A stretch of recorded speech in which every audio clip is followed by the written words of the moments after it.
Hi everyone. Okay. Okay. So this one is phase three, part two, and I find this one to be a hard one to kind of speak about because I think I'm still going through it as well, and it's about emotions. PCOS has a connection to a psychosomatic aspect to it as well when it comes to emotions and healing.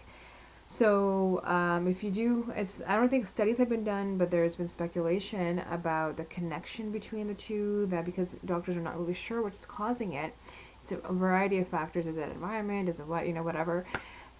Emotions, excuse me, a big one. So if you're holding guilt, shame, pain, regrets, whatever, it's going to be affecting your organs and especially your ovaries. So the earlier healing was more based on the physical aspects of things, and now that's way easy.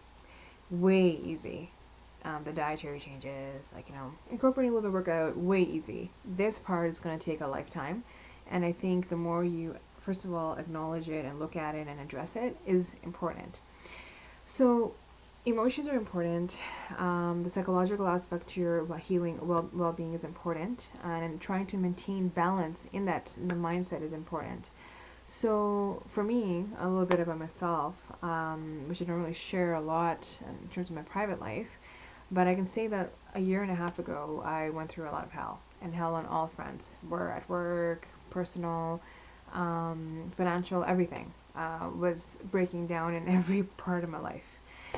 And so how I dealt, this was going on, and I realized there's no right time to start anything. So all this is happening while I'm going gluten free, and incorporating all the changes that I've been sharing with you, and it was insane because ironically it was the worst time to start this, yet at the same time it was my saving grace. Because I realized there's never a right time. You need to take care of yourself at that point because emotional chaos, life chaoses will always be around you, and you are going to be stuck with yourself. So you need to take care of that part of yourself. So I started speaking to somebody, counseling and stuff like that. Getting, and closing myself around people who are positive, joining a book club, different things to kind of change my energy and also to change, the way I can reframe the world around me at that point because it was everything else was going so wrong. I thought, okay, let me try to salvage some emotional stability here for myself. So yoga helped a lot that year. That's when I started it, and it helped a lot because it helped me push out what was happening every single day that I had to face. For that 1 hour, I could push it all out, go internal, and it helped me calm down. Um, that was a piece was very important. Now, in terms of other pieces, to the emotional journey, like I said, speaking to somebody, writing in a journal, being grateful, reprogramming how you shape things and how you're going to deal with it so you can live and survive. PCOS is linked with depression, and I can say that I was clinically depressed last year for a good, few months. I ended up being bedridden literally for 2 weeks because I couldn't deal with the level of things that were happening around me, especially especially when it came to the very one thing that was my safe haven I couldn't go to anymore, which was my work properly. So those kind of things, uh, and it resulted in me just not being well.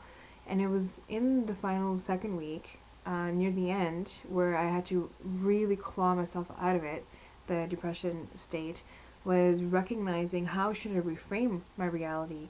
So for me, how I reframed it was, okay, I want to live a life that is as the good person, trying to be a good person. So whatever happened to me, I'm grateful for because at least I didn't do it to someone. So I at least received it. So, okay, then that's my life path. I received this really horrible experience or experiences, and now at least I didn't, I wasn't the one committing, betrayals and psychosis or whatever. So that made me feel a little bit better.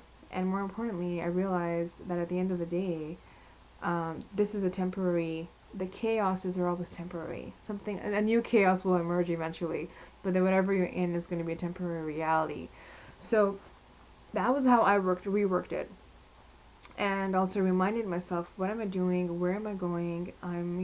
All of us are important in this world. We're all contributors to this world. So let me just love. Let me try to let go. Let me breathe things in and out, and just kind of do what I can, and that helped a lot.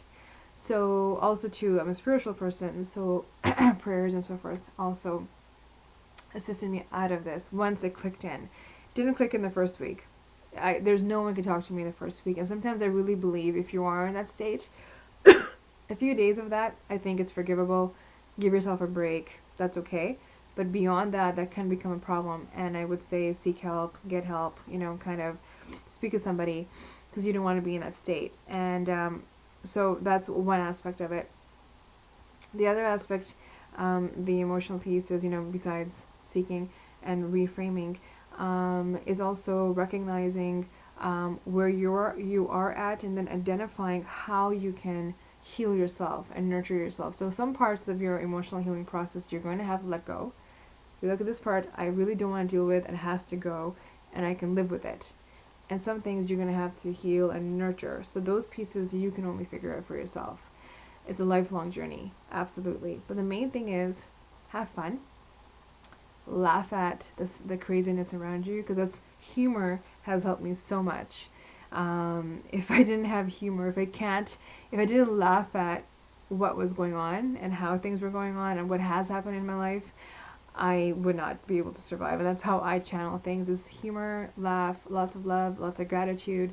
You're here, you're able to, participate in life. That's the biggest privilege ever. And the first thing is, go internal, go try to heal yourself the best possible way that you can each day, and be kind to yourself first so that you can be for others. So this is, my little blurb on this. It's a complicated, I can speak about this forever, but it's a very deeply embedded reality for every human being. But with PCOS sufferers, it's a little bit more heightened because of the hormonal imbalance, which came first, the imbalance, and then the emotional aspects of things, or the other way around. I can't tell you, but I can only say that the emotional piece, try to center, try to be more in control. The only one more thing I wanted to add was I carry this rock around with me, and also prayer beads. So if I feel like I need to reframe, I kind of breathe in and hold on to that rock, or the rock mostly that I use, and I hold it, and I just allow the rock, because the rock symbolizes, you're a rock, you're strong, you cannot be broken. So I just kind of hold that, breathe it in, and I'm okay. I can carry on through the day. So it helps me, or I'll say a prayer or something along with that, and it just helps me, keeps me going, because no one, they can help you in terms of being there for you, listening to you, and all those things, but the real groundwork is yours. And the hardest one, like I said, was this part. I'm still dealing with it. So, and I'm still working on myself, and every day, trying to be a better in my life as much as I can. And for me, what helps is when I'm a extroverted person, so I like to give and I like to engage with people and so forth. So that's what I do. Anyways, this is getting really long, but I just want to say that the emotion is the main piece. Make sure you look at what's happening with you and not block it out, because that's an issue, blocks in our system. Go for Reiki if you can. Go for massages if you can, to unblock those energies. Meditation and so forth, those things do work. And even acupuncture, that works as well, to release those toxic energies within your system, and more importantly, in your mind. Reframe, rethink, revise your world from your mind. Okay, sending you love, peace, serenity. and lots of positive energies, and I'm hoping this, reaches people positively, and it's the message is coming across. And more importantly, share what you do. Share, how you go through things, and if you want to, feel free to just comment, share whatever you want. I love hearing from you guys. So, in any case, lots of, again, that's all I'm going to say. So, hugs and take care.